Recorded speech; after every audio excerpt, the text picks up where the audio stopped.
Oi, gente, Roberto Rilo Bíscaro aqui. Nesta sessão do canal, eu uso a minha experiência de professor de literatura, mais de 30 anos, para auxiliar pessoas interessadas no tema, pessoas que vão prestar Enem, vestibulares, né, com algumas dicas sobre livros que são costumeiramente cobrados e períodos literários. Hoje eu quero falar um pouquinho sobre um livro enigmático, meio hermético, com uma linguagem arcaica, uma sintaxe super sofisticada, que é a coleção de poemas do Carlos Drummond de Andrade, publicada em 1951, chamada Claro Enigma.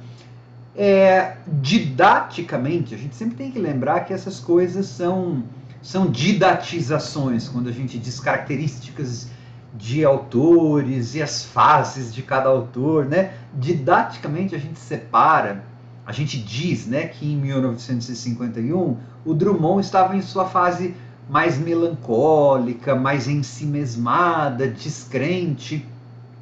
Então, mais ou menos seria assim, ele teria em uma primeira fase, que é aquela fase mais irônica, mais gauche, né, do primeiro livro, de 1930. Só que a ironia é uma coisa que o Drummond nunca perdeu, né? Aí ele teria uma segunda fase mais combativa, mais socialmente participativa, que seria marcada, o ápice seria o livro A Rosa do Povo, né? Como se no livro A Rosa do Povo não existissem também poemas melancólicos. E uma terceira fase, que seria essa fase descrente do Claro Enigma, tá? Funciona didaticamente. É só a gente não imaginar que você tem assim Drummonds que vão trocando peles como se fosse camaleão, né? Sabe, o Drummond de 51 não tem traço nenhum do de 45, não funciona tão bem assim, né? Porque é uma pessoa que escreveu esses poemas e as pessoas não são linhas retas. Mas como didatismo, tudo bem. Antes de continuar falando sobre, eu gostaria de convidá-los a se inscreverem no canal Robertando, curtir os vídeos, dar uma olhadinha na playlist sobre vestibulares e Enem. Tem algumas coisas lá. Espero que ajudem vocês, tá? E aí, claro, podem ver as outras playlists para se divertirem também um pouco.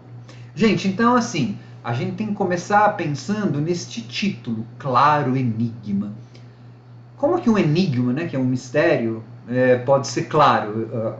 O enigma, ele já é uma coisa meio obscura, nebulosa, né? Só que também um claro enigma pode ser um enigma evidente, posto às claras.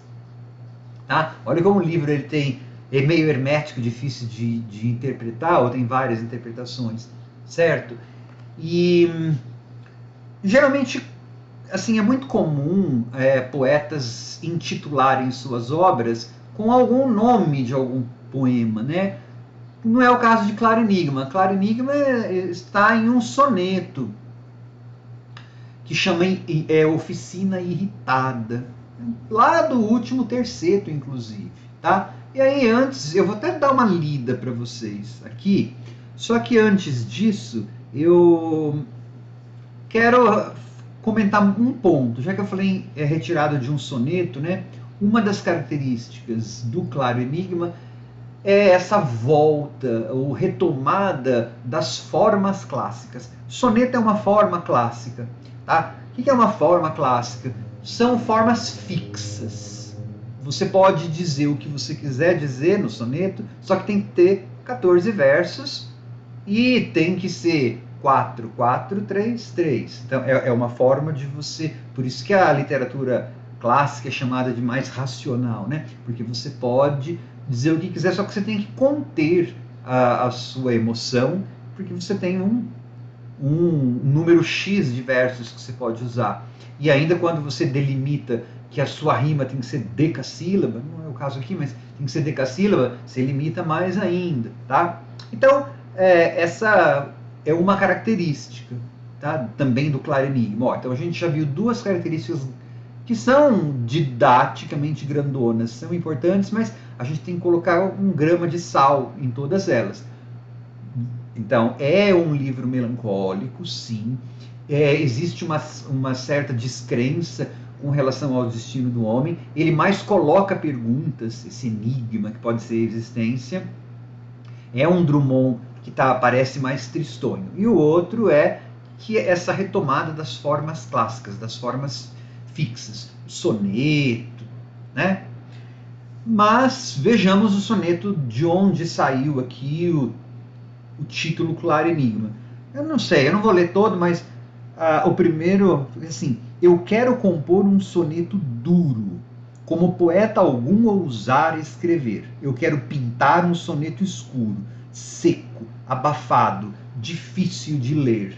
Então, gente, embora tenha essa retomada de uma forma fixa, a gente tem que ver como que essa forma fixa, que é o soneto, foi retomada. Tem bem pouco de clássico, daquela harmonia, beleza clássica, ou heroísmo clássico neste soneto.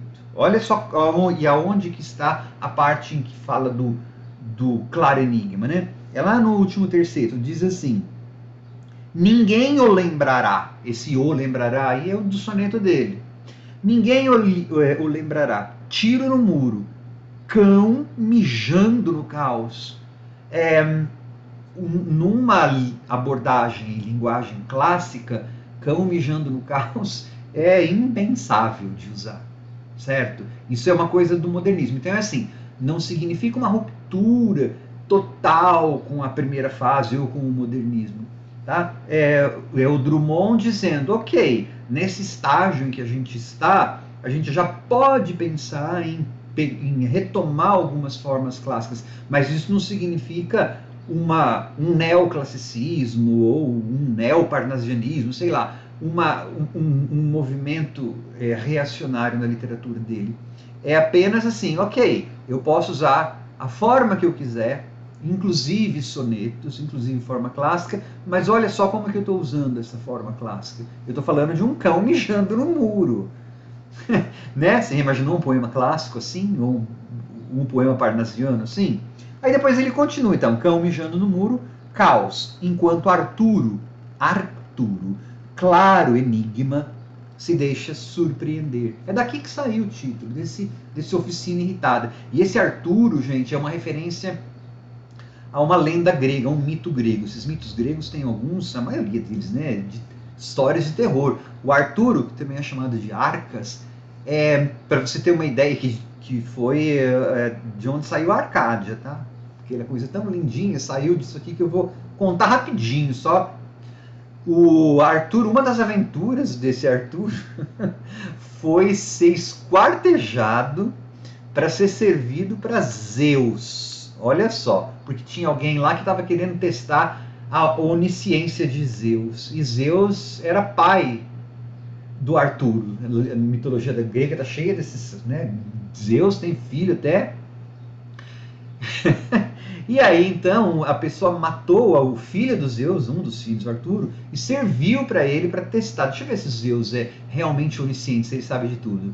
A pessoa se ferrou, porque ele sabia, tá? E aí, continua a lenda do Arturo, tem mais coisas que vão acontecer. Então, você tem sim um soneto que dialoga com a cultura clássica, inclusive mostrando uma lenda deles, né, dessa cultura, mas é um soneto que tem uma pegada muito moderna de dizer que tem um cão mijando no caos, um soneto que ele feio, tá? Então a gente tem sempre que relativizar. Existe sim uma retomada clássica neste livro, tá? E é um Drummond melancólico, como se o Drummond nunca tivesse sido melancólico, tá?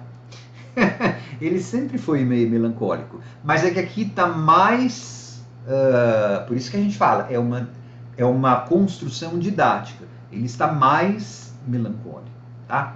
Aí tem uma epígrafe, tá? nesse Claro Enigma, que é assim, os acontecimentos me entediam.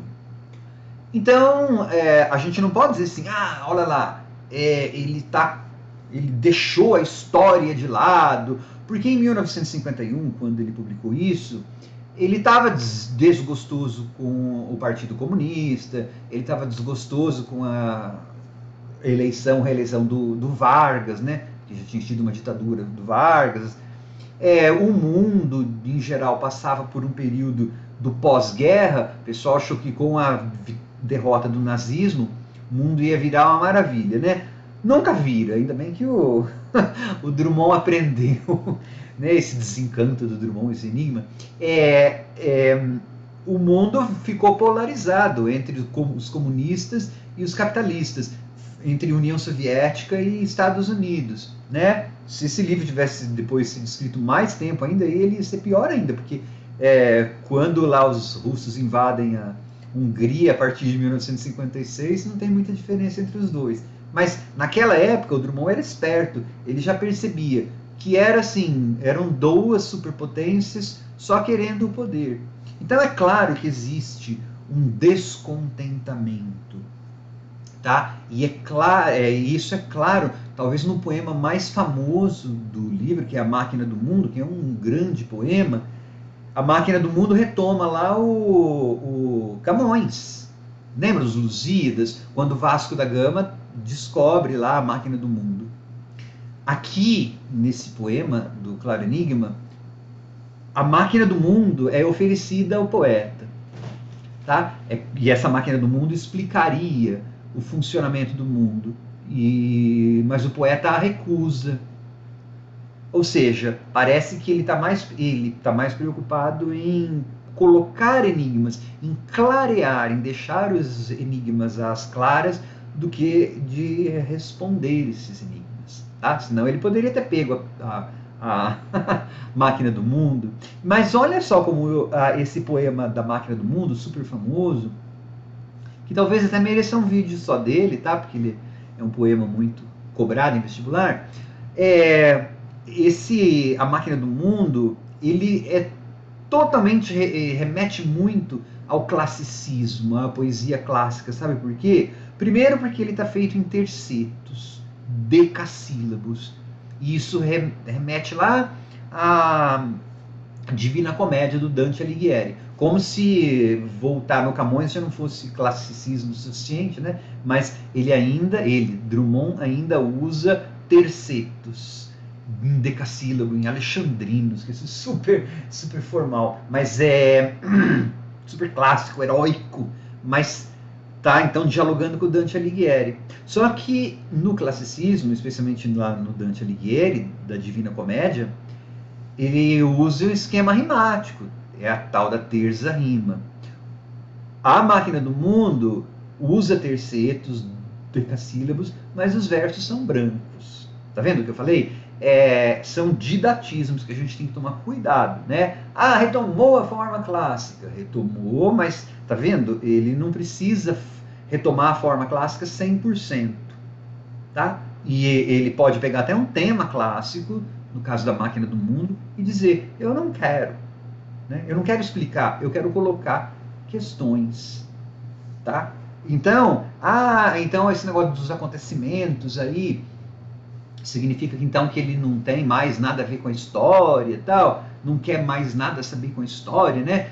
Os acontecimentos me entediam. Bom, no livro A Rosa do Povo, que é considerado o mais participativo, mais politicamente ativo deles, tem um poema em que ele diz, um poema que chama Procura da Poesia, lá da Rosa do Povo, que é o mais combativo e tal. Ele começa assim, gente, não faça versos sobre acontecimentos.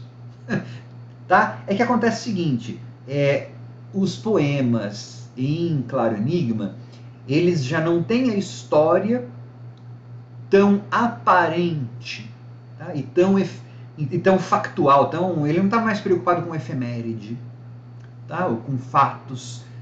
Ele está mais preocupado com uma história que às vezes lembra até a história dos perdedores, vestígios da história, né? Ele não está mais precisando realmente falar de uma batalha, como aconteceu lá na Rosa do Povo, que ele fala de Stalingrado. Mas a história não deixa de estar presente, é que é menor a presença dela, é mais discreta. Por isso que a gente fala que ele é um Drummond mais introspectivo. Ó, tem um poema aqui, no Claro Enigma chama Museu da Inconfidência. Bom, se você está falando de Museu da Inconfidência, é uma coisa histórica. Mas olha como ele aborda essa questão. São palavras no chão, a memória nos altos, as casas ainda restam, os amores, mais não. Sintaxe, né? Maravilhosa. E restam poucas roupas, sobre peliz de pároco, a vara de um juiz, anjos, púrpuras, ecos. Macia flor de ouvido, esse ouvido com L, ouvido, de esquecimento. Macia flor de ouvido, sem aroma, governas o tempo ingovernável. Muros pranteiam, só. Toda história é remorso. Lacrou. Drummond lacrando, né? Então, assim, você viu como tem... Só que é a história meio como vista como barbárie. Tem um pensador chamado Walter Benjamin que estuda, né, e define a história como barbárie, história dos vencedores. Aqui parece que o Drummond, quando ele é mais histórico, vamos dizer assim, ele vai meio pela tangente, né? Ele vai pegando aquelas coisas que estão esquecidas e não realmente falando então da batalha. Por isso que a gente diz que é um Drummond menos participativo no Claro Enigma, mais melancólico. Outras questões que tem no Claro Enigma são os mortos da família, tá vendo? É realmente um livro melancólico. Né? Só que a gente só tem que tomar esses cuidados que eu falei, para não achar que, então antes do Drummond não era assim. Ele era, né? E não é uma coisa assim 100% diferente uma coisa da outra.